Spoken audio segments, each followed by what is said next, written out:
Welcome to part 15, Container Item Terminology.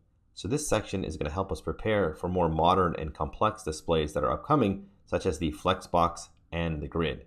So this container item terminology is something you'll see throughout the web in many different tutorials and is a useful paradigm for thinking about how elements are displayed on the screen, especially when it comes to these layouts that we'll discuss in future sections.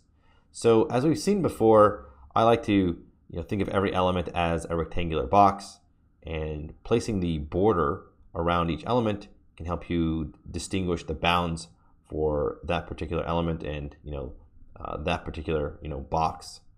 So with this container item terminology, there are two terms. The first is the container, which is going to be the outer div, so this is a div element, and it's considered the parent because there will be many items in the container. These are just any other elements, and they could include other divs. So let's go ahead and see how this looks. So here we have our HTML with CSS. If we look down here is where we have our container and then item divs.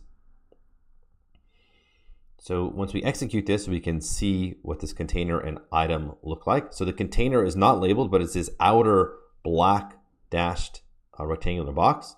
And then we have three inner divs which act as items. So if you look over here, we have this item number 1, item number 2, and item number 3. They are each divs. So if you'll notice that the outer div is labeled as the class container. The inner divs are labeled as each with class item, but they also have a paragraph element in them, and that's what actually gives them the text over here. But they're also given a unique ID, item 1, item 2, item 3, so they can be referenced individually. Now, how do we get this to, how does the CSS work to make the divs look like this? Well, we use a tag level to select all of the divs over here to give each one of them a 4-pixel black dashed border. So regardless of whether it's a container or an item. The paragraphs, we just center the text over here. Now the container, so it just acts on this one. We're going to, instead of giving it the width of the whole page, we're going to shrink it down to just 500 pixels. So that's what we do here.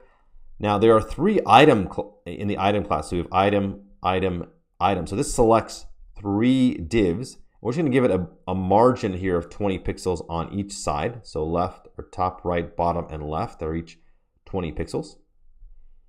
And then each individual item, so we're going to use the ID selector. So with the hash symbol, item 1, item 2, item 3, we'll give it a different background color. So then we can identify them like that. So that's how we separate or that's how we place the items in the container here. So again, we have an outer container div that has three children div items, each with a unique ID to label them, and then the same class to reference all of the items at once.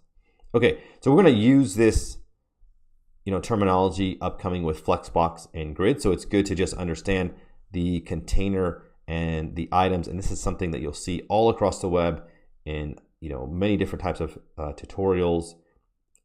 So it's good to discuss it before we get a little bit deeper.